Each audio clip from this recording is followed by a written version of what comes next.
hurts. How do you do it? Everything hurts, yeah, definitely. I mean, even me breaking world records, I mean, it's not a perfect race. I know that I'm going to reach a level of fatigue and pain, and I accept that before the race, that I'm going to go through challenges and that I consider them roadblocks, and I have to work through every single roadblock, and I can't let myself get flustered by anything. I have to just work through those challenges and keep moving forward. My favorite thing is let the magic come out.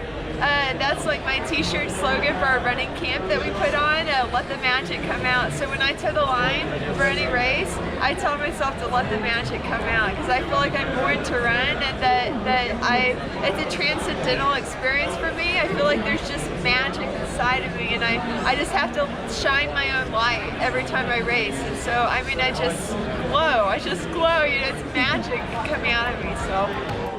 A big part of it is drawing from previous experience, and I know that makes it a bit of a chicken and egg problem. You've got to have those rough spots before you know how to get through them, but just remembering that feeling of what it's like to push through those tough spots, and that I've done it before, so I can do it again.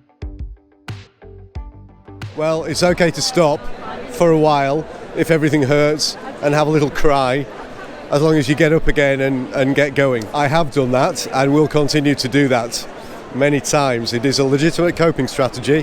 It's okay to sit down, have a little cry and get up again. Of the other stuff, family's a big leverage, so we have two small boys. It's kind of, well, what would the boys do? What would the boys think?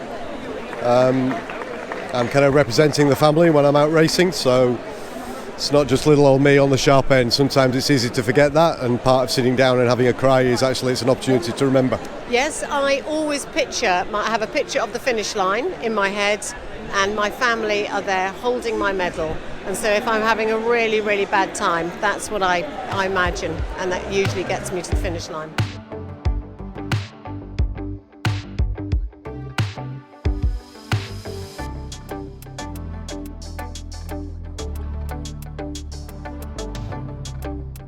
When everything starts to hurt, sometimes I do just stop, but sometimes I do keep going, and I guess it's just finding something that's going to break the whole course down. So you could pick, like, I'm going to run for 10 seconds and walk for 10 seconds, or run for 10 seconds, or I just want to make it to the next aid station or make it to the next top, break it down, or pick someone's back and say I'm just going to stick on his back for the rest of the race. And ultimately you do go through downs and ups, and it will get better. It's just you've got to remember that if you want to run 100 miles and you get to 80 and you want to quit, you're going to have to run 80 miles again in order to get to 100.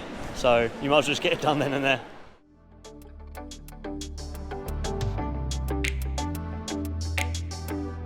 When everything hurts, my main way of keeping going is to visualize the finish line and visualize what it's going to feel like, knowing that you've finished what you set out to achieve. And it's really hard to kind of break it down. I think in my toughest moment during my longest ultra, it was a 78-kilometer day. I had just got to the checkpoint that meant that I was able to carry on for the rest of the day because there was a cut-off. I'd beat the cut-off, but then it dawned on me that there was still 40k to go, and it's really daunting. So rather than looking at what's ahead or looking at what you've already done, run the kilometer or the mile that you're in, break it down, and just visualize getting to that finish line and how that's going to feel, and that sense of well-being and achievement that you are going to get once you cross the finish line can really help you push through. Yeah, that was really hard. My knee is now very sore. You have to really want to keep going. You know, if you find the excuses, you're just going to stop. So try and mitigate those problems early on, reduce them to a minimum, but ultimately just keep putting one foot in front of the other. Is such a simple exercise, but you've got to just keep that front of mind. So that was a very strange race for me because so the Cape Wrath is a 400 kilometer race over 8 days, and on day 4 I couldn't walk, and the next day I was running and everyone was overtaking me. I was in 3rd place overall, and I remember everyone going past me and then my brain saying you have to stop, and then something just triggered inside me and I was like, no, this is not how this ends.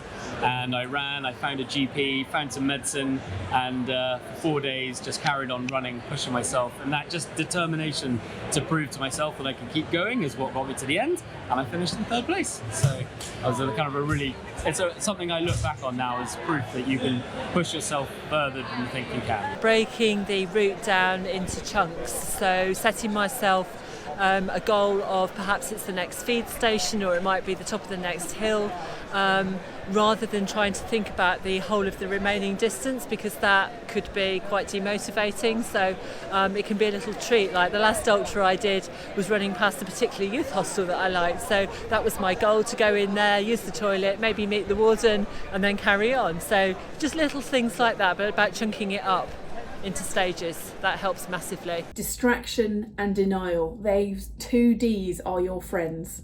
So the distraction is, books, podcasts, anything that you can put into your head that takes you away from being on the trail and thinking about how much pain you're in. The second thing, denial. Just pretend you're not actually running that fast. So if it's, say, a 100k race, then I would just break that down into 10 10ks and reset my mind at every 10k, or even not even think beyond 50k. So just think, right, I'm doing a 50k race, here we go. And so for me, it's about just denial, just constantly breaking it down into what you can think about without completely falling apart. And then soon enough, sure enough, you'll make it through. Yeah, it's all about setting little goals. Sometimes if you're at the start of like a big ultra race, like 100k or 100 miles might seem so far away. So focus on little things. Your next refueling stop, if you like to listen to music, sort of when you know that there's going to be something cool coming on, and enjoy the runners around you. Just remember, sort of a lot of that pain, as long as it's not increasing, is probably just your body saying this is tough. It's meant to be tough. It's fun that way.